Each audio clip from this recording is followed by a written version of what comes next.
Hello everyone and welcome back to Kingdom Hearts Final Mix on the Sony PS2 PS3. I'm One Sheep yet again, and today we're going to have a look at Oathkeeper, which is a bit weaker than Olympia, but the design is amazing and it gives us an extra bit of MP, so I'm going to be using this for the time being.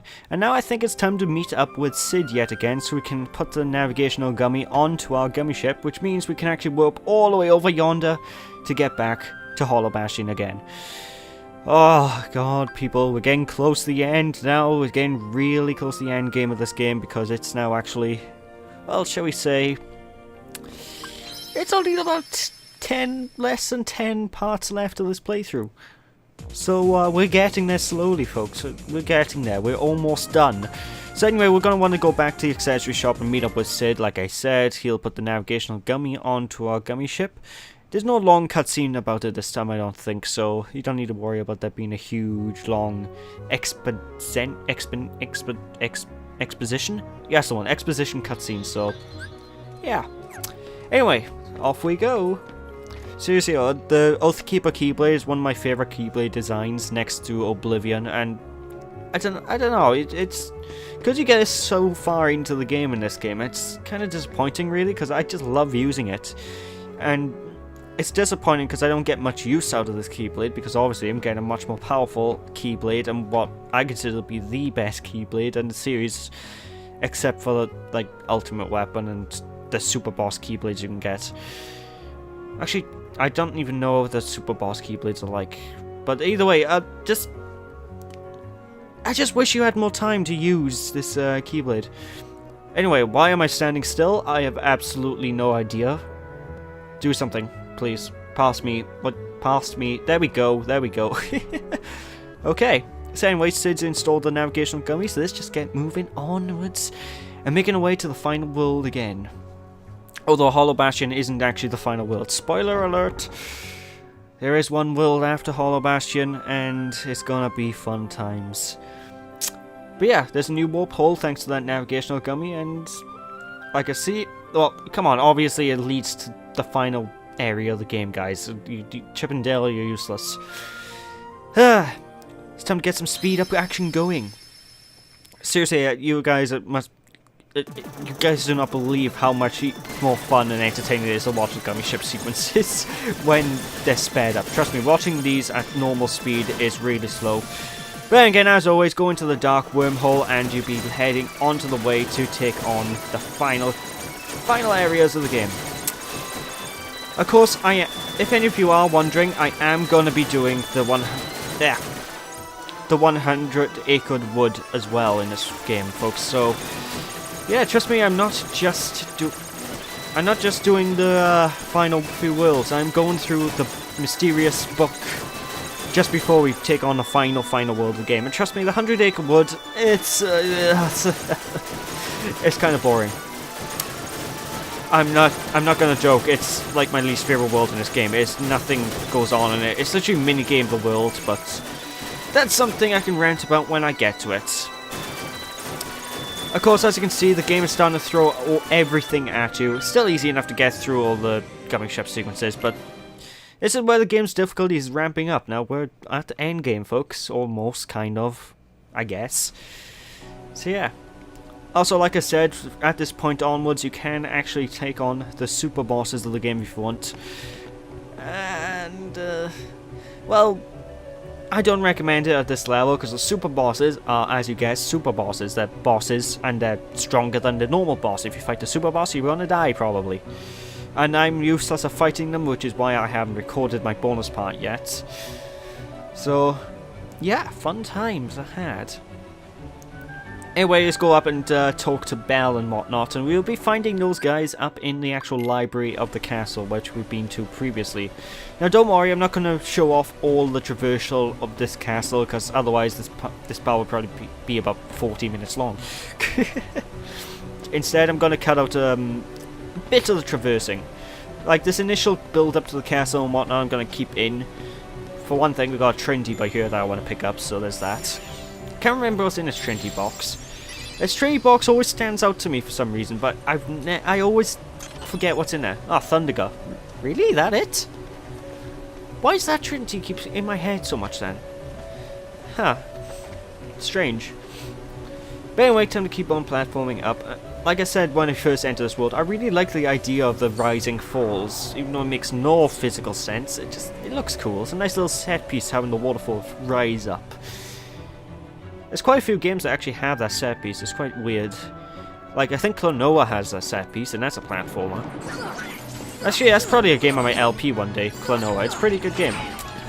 Anyway, you're going to see me use Ragnarok in a minute, and like I said before, Ragnarok is one of my favourite moves in the game, because just check this out, lasers everywhere. It's amazing. How can you not love laser beams, honestly? And Ragnarok actually returns as well later on in the series in Kingdom Hearts Birth by Sleep, I believe is the next game it's featured in. I'm not sure if it's in RE Chain of Memories, but yeah, in that game it's just as awesome as it is in this game. Problem is, when I do get to LP, not RE Chain, when I do get to LP Birth by Sleep, I'm not sure if I'm actually going to get Ragnarok, because to get that power in that game, you have to go through this really boring board game, and I honestly just don't want to. Board games are boring. Well, you can get good board games, like Mario Party, for example, and Monopoly, but let's face it, they're usually boring to watch, they're boring to play on your own, usually, and it's like in Smash 4, I despise Smash Tour, which is like the board game mode of the game. I despise it with a passion. It's so boring. Ugh. I never understood the love for board games and video games and why they include them. Like, I understand why they include board games on party games, like, say, Sonic Shuffle, or what's another good board game? Mario Party. But they're designed to be games where you just mess around and kill your friends all the time, so I digress. Let's just continue moving through this library and meet up with Belle and whatnot. I believe Belle's around here. No, she isn't. No, she's upstairs. I'm thinking about it later on, because you can actually, if you continue talking to the people in this place, then you can get quite a few items, if I remember correctly. No matter.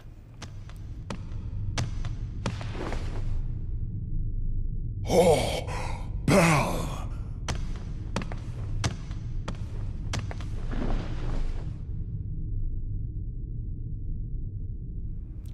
Interesting, they went to start dancing but then realized, oh, there's no music, we look like idiots now. But anyway, the 7 Princesses of Hearts have somehow been able to pull back the darkness that are inside the keyhole. I have no idea how you can do that.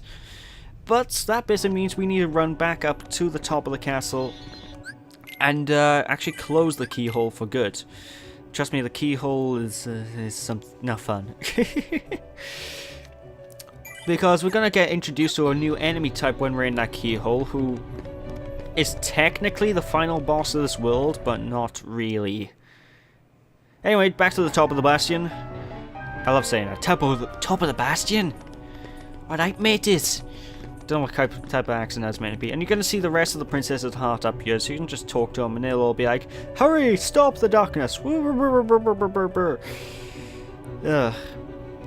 Seriously, how do they know how to block back the darkness? Are they just standing there and it's like, oh, we can't stand here much longer, we're going to get too bored to do this? I don't know. Either way, we just ignore these guys from now on. Or we're going to talk to these two over here. Yeah, we're going to talk to Aurora and... what's her name? Cinderella? I think it's Cinderella. I don't know. My Disney lore is not the best. Anyway, Ansem sort of being disappeared, but... swallowed Ansem. So maybe... looks like I guess Ansem we don't need to fight then. The darkness done the job for us. Okay, cool. That's all good. It's all good. Or is it? Anyway, it's strange how Ansem turned out to be the bad guy, because of those notes and whatnot he posted about it. I don't know, everyone, at the beginning of the game, everyone refers to him as a good guy, and at the end of the game, they refer to him as a bad guy. Gee, I wonder why. Kingdom Hearts 2, let's explain it. Yeah, okay. Anyway, just go on, past this. I'm just gonna ignore this Heartless player, because he's just a waste of space. I could kill him for extra experience, I guess, but honestly, I don't need to. And the end level of the game will actually offer us with plenty of experience grinding areas, so, yeah.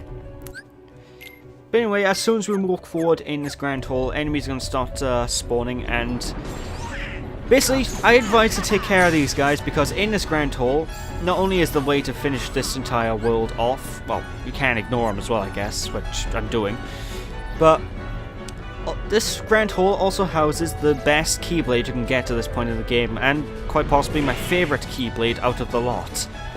And just the name of the keyblade sounds amazing. It's called Oblivion. I mean, how amazing is that sound? It's like, I call weapon, it's called the Oblivion. Bow before it!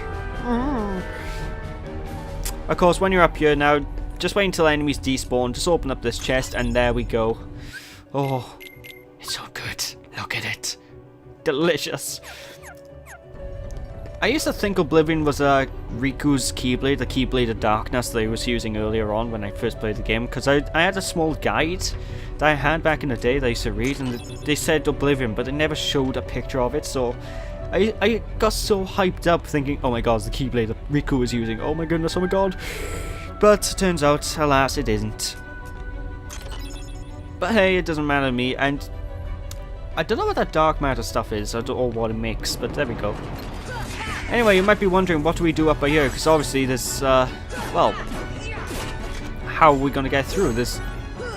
Where's the keyhole at, I mean? Well, that's basically the giant dark portal behind us. That's where we're going to find the keyhole. Once we cleared out these basic mooks that are doing a lot of damage to me, my god. Wonder how long it's going to take until I just give up and start fighting. I don't think I'm going to give up. Oh well. Anyway, just take out the enemies if you want, and we'll be moving on. It's good to know, though, that even the basic enemies, like the standard soldiers, will give us quite a bit of experience points now at this point in the game. They give us 90 experience points a pop, which is good. Real good for grinding. And this is one of the few types of games I don't mind grinding in, actually, because, I don't know, I just don't mind grinding in this game. It's probably because it's an action RPG and not a other type of RPG, like turn-based. Oh hey, big guy, what's up? Meet the behemoth, and you're probably going to get sick and tired of seeing this guy if you're playing through this game. And basically the main tactic to take this guy out is simply jump on his back whenever you get the opportunity and attack his horn. He has quite a large amount of health, and most of his attacks involve stomping and shooting laser beams at you. And that's pretty much it. He just sort of meanders about, and occasionally I think he'll jump and do a shockwave, but it's rare. On occasions he's going to do this charge-up attack, which is like some kind of a massive spirit bomb even. And when he shoots it up, he's going to shoot it's going to explode in the air, shoot tiny little pink balls at you, and he's going to hit you. And for the most part, that's basically the boss fight. He rinses and repeats that tactic. Easy peasy lemon squeezy. And with that, we get one of the best equipable items in the game, Omega Arts, which gives us a lot of defense, if I remember right. Yep, now let's go and seal that big keyhole. Sora, you did it.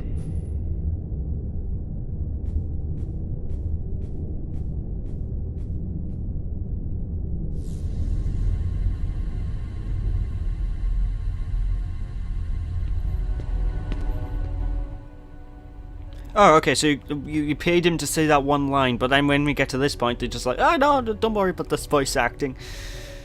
Oh, it really bugs me in these type of games when they go from voice acting to not voice acting. I don't know why, it just really bugged me. But hey, with that, we've actually freed the dark keyhole of its darkness, I guess, for now. So we have to try and take, well, we're chatting to these guys. Why can't we close the keyhole then chat to the guys? Come on now.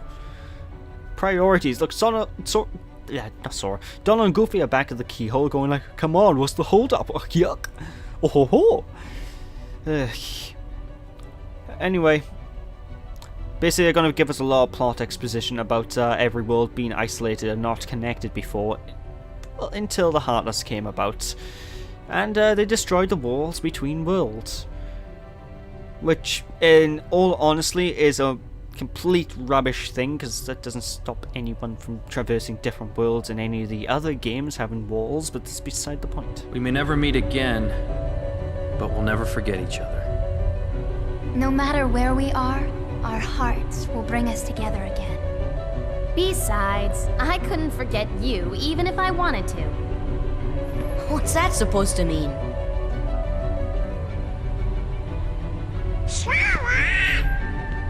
Hurry! Come and close the keyhole!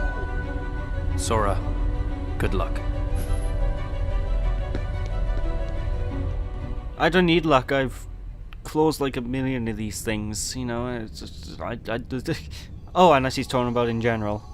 And no matter. Anyway, here's the keyhole inside the portal of darkness, which makes me question why we left the portal of darkness in the first place, but I digress. Let's just lock this thing and get on moving.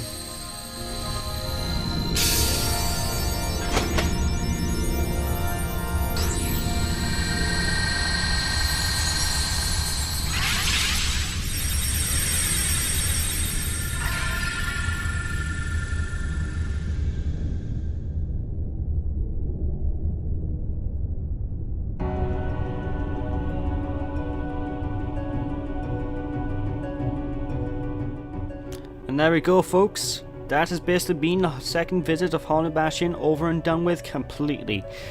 And that's pretty much the end of this part, I think. Now I got about another minute left.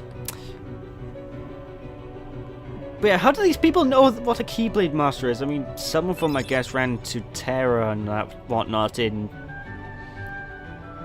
Kingdom Hearts Birth by Sleep, but even then, they don't know what the bloody Keyblade is. They don't know what a Keyblade Master is. It's not like Terra turned around and went, "I'm a Keyblade Master, son." I don't know. There's lots of plot holes like this in the series, but...